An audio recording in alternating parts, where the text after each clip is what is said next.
Вы натопите, и в этом помещении будет невозможно находиться, потому что, печь это греет, а камин не греет. То есть весь камин, вот целиком, пожалуйста, поставили. В итоге пришлось изменить концепцию для того, чтобы смонтировать все безопасно.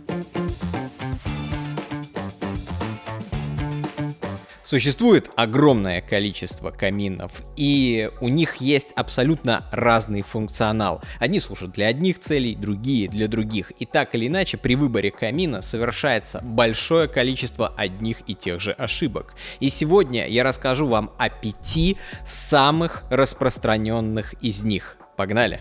Зная о существовании этих ошибок, вы точно убережете себя от неправильного выбора и последствий, которые могут быть не настолько очевидны, но очень существенны при установке камина в вашем доме. Начнем с того, что я вам в целом расскажу о том, что такое камин. И в отличие от печи или печи-камина, о чем у нас есть отдельный ролик, камин представляет собой определенную конструкцию, которая состоит отдельно из топки, то есть отопительного прибора, и какой-то облицовки для него, либо из искусственного камня, либо из негорючего материала. И именно из специфики камина как отопительного оборудования вытекают и те ошибки, которые могут совершаться при выборе камина. И первая ошибка при выборе камина — это то, что называется ложное ожидание. Допустим, вы заходите на сайт и видите большими буквами написано «Готовый камин» и цена. И вам кажется, что вот как он выглядит на картинке, то вы, собственно, и приобретаете. То есть весь камин, вот целиком, пожалуйста, поставили. Может там дымоход отдельно понадобится. Однако далеко не всегда это так. Зачастую те цены, которые указываются на готовый камин, во-первых, это определенная комплектация. То есть у нас есть отдельно какое-то количество материала для этого камина, то есть, допустим, облицовка, которая состоит из отдельных деталей, которые имеют некоторую массу, они все сложены в коробку, запакованы, и отдельно топку. И вот вы, получается, заказываете этот камин, его привозят к вам, вы хотите его поставить, подключить дымоход и пользоваться. Но так не получится. Дело в том, что подключение камина в современном доме, причем неважно, деревянный это дом или дом из газоблока, это всегда определенная инженерная работа, которая связана со сборкой этого камина и с теплоизоляцией, которая, как правило, в стоимость того комплекта, который вы видите стандартный, не входит. Поэтому обязательно, чтобы не разочароваться и не раздуть свой бюджет, нужно уточнить то, что нужно помимо самого комплекта для его установки. А там может быть большое количество негорючих материалов, там могут быть отдельно каминные решетки для вывода теплого воздуха. Кроме того, там могут быть материалы, которые нужны для сборки, то есть, например, специальная термостойкая мастика. Все это, как правило, в стандартные комплекты не входит. Также это не имеет отношения к дымоходу, это именно материалы, которые нужны для создания герметичного каминного короба. Если вы не учтете эту проблему, то, скорее всего, вы не сможете верно рассчитать ваш бюджет на камин, и, соответственно, это будет очень неприятным огорчением. Следующая важная ошибка при выборе камина — это масса камина.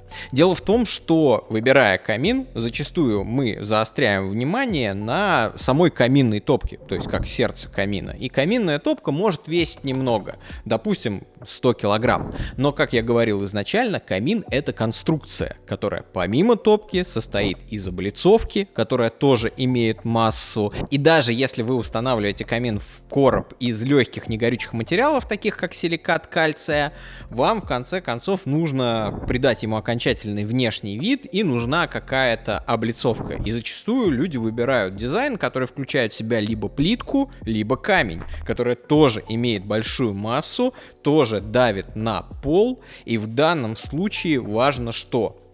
Важно, чтобы общая масса камина, а не только масса самой топки, была такова, чтобы ваши полы ее выдержали. Иначе может случиться так, что изначально задуманный вами концепт, допустим, камин в каменной облицовке, просто не получится смонтировать на ваших полах, поскольку их несущая способность меньше. И здесь, конечно же, важно, чтобы мастера, которые занимаются установкой камина, или люди, которые занимаются подбором камина для вас, имели представление о том, какая у вас общая концепция камина, каким вы видите его визуально в целом, и могли подобрать вам такую топку, чтобы она подошла по массе несущей способности вашего пола. Ну или смогли предостеречь и подсказать вам, что для того камина, который вы хотите поставить, нужно, например, залить отдельный фундамент. Следующие ошибки при выборе каминных топок связаны с техническими особенностями самих топок.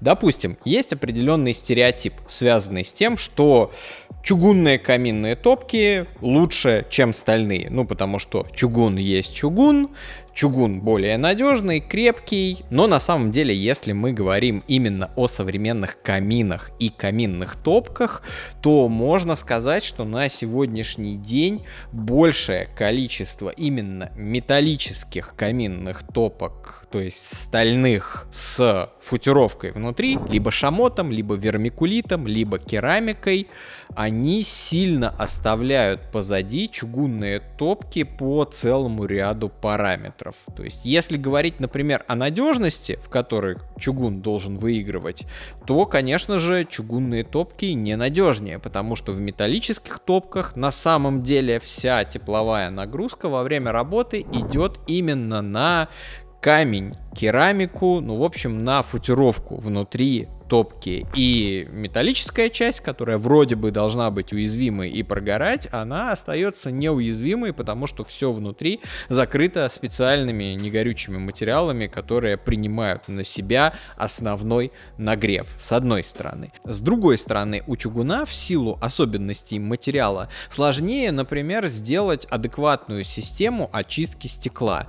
То есть для того, чтобы стекло у камина очищалось эффективно, нужно, чтобы воздух подавался сверху над дверцей через специальное отверстие, уже прогретый, то есть чтобы он каким-то образом нагревался за счет самой топки, нагретый шел плотным потоком на стекло, и сажа, циркулируя внутри топки, на это стекло не налипала. У чугуна такую систему сделать сложно, поэтому там система очистки намного более примитивная. Например, у топки есть просто щель между стеклом и дверцей сверху, где проходит воздух на очистку, но, конечно же, такой воздух ничего не очищает. Но кроме этого, из-за того, что есть разница температуры воздуха из помещения и температуры внутри топки, у топки уменьшается КПД в целом, выделяется большее количество сажи. Эта сажа снова налипает на стекло, налипает на стенки дымохода. То есть в целом, как это ни парадоксально, чугунные топки каминные на сегодняшний день очень сильно уступают в эффективности. И если мы смотрим на именно печь камины, на готовые примеры, на готовые решения, то это может быть, не настолько критично, потому что там не такие большие размеры, потому что там не такое большое стекло, и в целом может нормально и чисто работать в том числе и чугунная печка. Но если это каминная топка, тем более большая каминная топка, у которой стекло по 80 сантиметров шириной или даже по метру, то чугунные топки такого формата будут безусловно проигрывать в частоте горения металлическим топкам, у которых банально более эффективно организована система подачи воздуха на очистке стекла. И если вы выбираете чугунную каминную топку просто исходя из своего представления о том, что она лучше, чем стальная, вы можете очень сильно ошибиться, потому что в конечном итоге она будет сильнее пачкаться, хуже гореть, а камин, он все-таки, как ни крути, выполняет декоративную функцию тоже. А зачем топить камин, который там после первой же протопки закоптился, и нужно сразу же очищать стекло? Смысла в этом особого нету. Следующий момент связан с площадью остекления камина. Дело в том, что каминные топки бывают разных конфигураций, и это очень круто. Есть каминные топки с прямым стеклом, которые хорошо смотрятся, собственно, у стены, по центру. Есть каминные топки с угловым стеклом, то есть Г-образным, и они хорошо становятся в угол. Есть каминные топки с 3 стеклами, которые дают максимальный обзор пламени. И казалось бы, чем больше стекла, тем лучше, тем больше мы видим огня. Но далеко не всегда это так, потому что на самом деле, чем больше площадь остекления у каминной топки, тем больше теплопотери. И на самом деле чище всего, красивее всего будут гореть именно прямые топки с одним стеклом. Топки с 2 стеклами, и тем более с 3 стеклами, будут им сильно проигрывать. Поэтому, выбирая каминную топку и площадь остекления каминной топки, вам важно держать в голове то, что если вы берете именно декоративный камин, как вы будете его топить. То есть, допустим, вы будете топить его в открытом состоянии, то есть смотреть именно на живой огонь. Это можно делать, но это можно делать не очень часто. И тогда топка с 3 стеклами вполне подойдет, потому что даже если боковые стекла закоптятся, ничего страшного, вы подняли дверцу и смотрите на живое горение. Но бывают каминные топки с боковым открыванием и с 3 стеклами. И эти топки одновременно и горят не очень красиво, и, соответственно, нет возможности, собственно, поднять стекло и посмотреть на горящую топку. То есть получается, что вы просто покупаете не очень хорошо и красиво горящую каминную топку. Так что при выборе камина важно, конечно же, не только оценить для себя последствия того или иного решения, но в идеале вообще, конечно же, приехать и посмотреть своими глазами, как работает каминная топка с прямым стеклом, как работает каминная топка с 3 стеклами. Следующий момент связан с тем, если вы выбираете каминную топку именно для отопления и для получения тепла. И здесь, конечно же, безусловно, каминные топки с прямым стеклом будут давать больше тепла, поскольку энергия горения и температура горения внутри камеры сгорания выше, КПД таким образом у таких топок больше, и они лучше прогревают ваше помещение. Выбирать топку с большой площадью остекления и при этом еще и с 3 стеклами, это, конечно же, нерационально. Следующая ошибка, которую совершают при выборе камина, заключается в неправильной оценке функционала камина. Дело в том, что на рынке на сегодняшний день огромное количество различных каминных топок, которые могут выполнять разные функции. И есть, например, топки теплоаккумуляционные, которые способны за счет дополнительных девайсов, то есть теплоаккумуляторов, держать тепло и распространять его по помещению долгое время. И у людей зачастую даже нет понимания того, что камин может не только красиво гореть, давать красивую картинку огня, но и при этом достаточно эффективно и долго отапливать помещение. То есть, если вы озадачиваетесь вопросом подбора твердотопливного отопительного прибора в ваш дом, не обязательно рассматривать именно печь, потому что, печь это греет, а камин не греет. Нет, есть камины, которые способны греть ваше помещение, которые при этом будут иметь индивидуальный дизайн и будут держать тепло в течение достаточно долгого времени, как печка.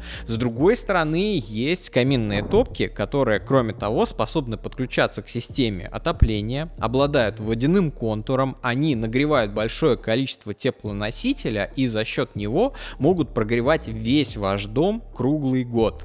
Но при выборе таких топок важно учитывать, что они страдают в плане декоративной работы и красоты горения. То есть топки с водяным контуром, они всегда будут проигрывать классическому камину в том, что касается именно красоты огня. И если вы подбираете топку с водяным контуром, будьте готовы то, что, конечно же, красивая картинка в таком формате, как в просто декоративном камине, у вас, скорее всего, не получится, поскольку стекло будет пачкаться сильнее, часть энергии на работу камина будет уходить на нагрев именно водяного контура. И можно сказать, что на самом деле у печей каминов и каминов похожая ситуация и похожие ошибки при выборе. Но важно понимать, что у каминов эти ошибки еще помножены на 10 раз, поскольку сами размеры каминных топок, как правило, больше.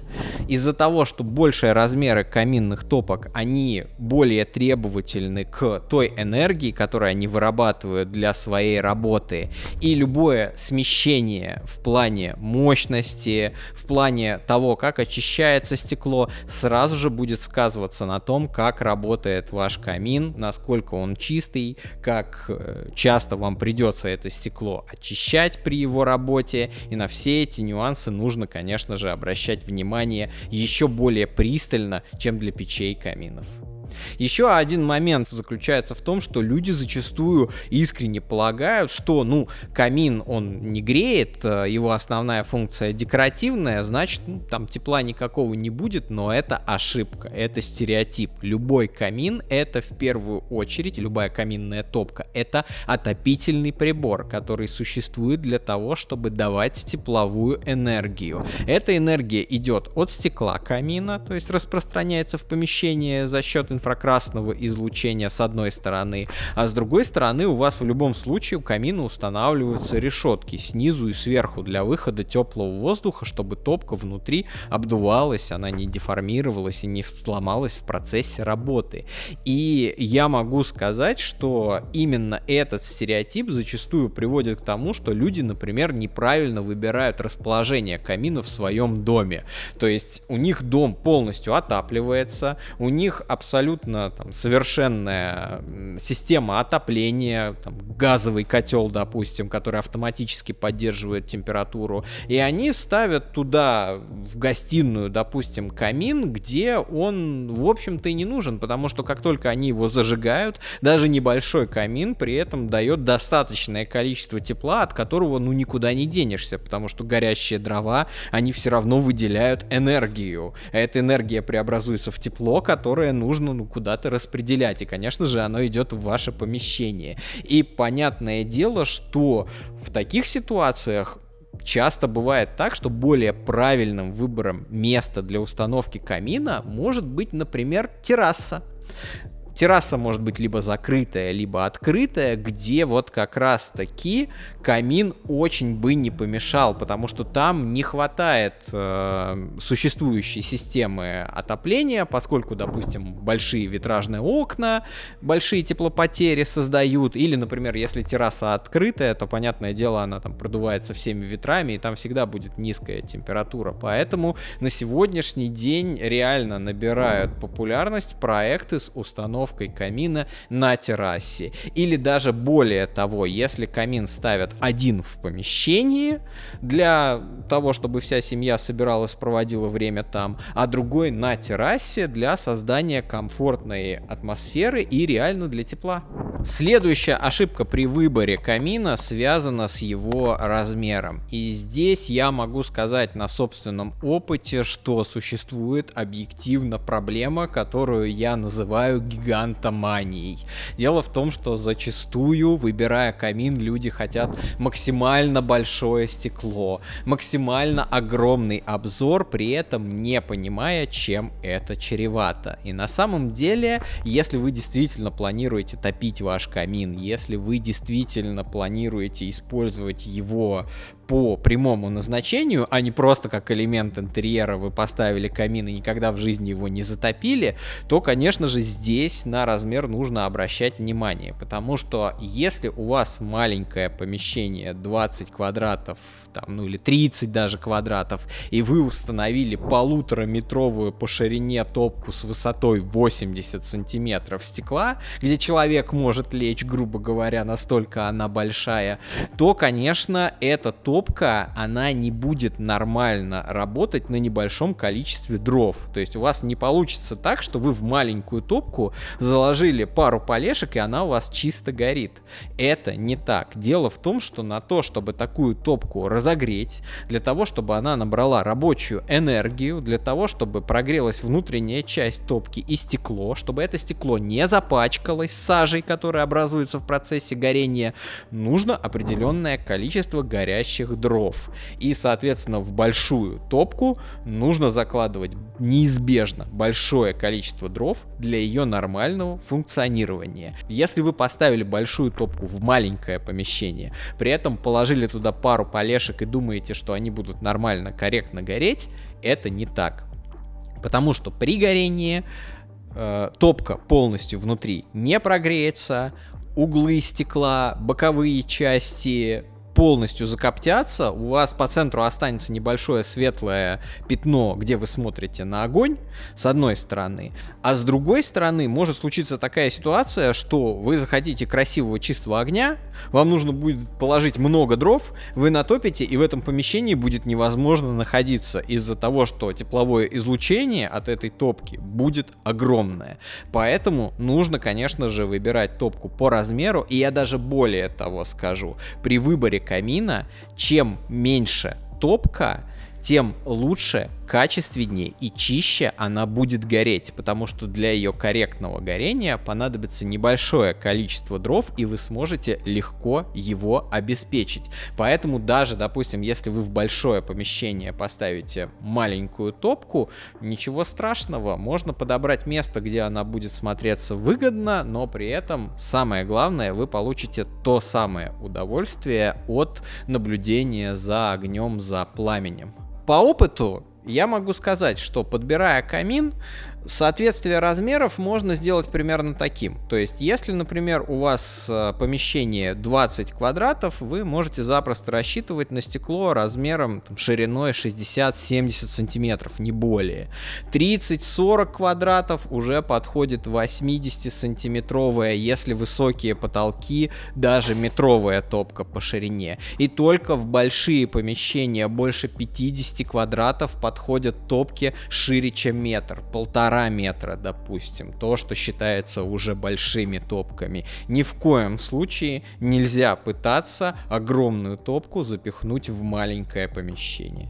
Если мы смотрим печь или печь-камин, то здесь не такая большая разница, поскольку они могут отличаться, на 20, 30, 40 сантиметров максимум. Камины же имеют очень сильное отличие по размерам, поскольку имеются топки, которые ширину стекла имеют 70 сантиметров с одной стороны, а с другой стороны есть топки стандартные модели, которые имеют ширину 1,80 м и, соответственно, массу значительно большую, и кроме того, еще и значительно больше потребляют дров для того, чтобы нормально работать. Есть вообще нестандартные камины огромных размеров. Максимальная их длина может достигать 2,5 метров, а высота стекла 1,5 метра. Такие камины есть смысл ставить только в огромные залы шириной квадратов 100. И, конечно же, важно понимать, что такого формата камины будут потреблять огромное количество дров. Тем не менее, это может быть актуально для каких-то больших пространств публичного характера, где собираются люди, и вы хотите создать таким образом интересный вау-эффект. На самом деле ошибок при подборе камина очень много, и я вам рекомендую обращаться к профессионалам. Я оставлю ссылку в описании на наш сайт, там вы можете позвонить и проконсультироваться по всем вопросам, связанным с подбором каминной топки. Подписывайтесь на наш YouTube канал Печь.ру. Пока!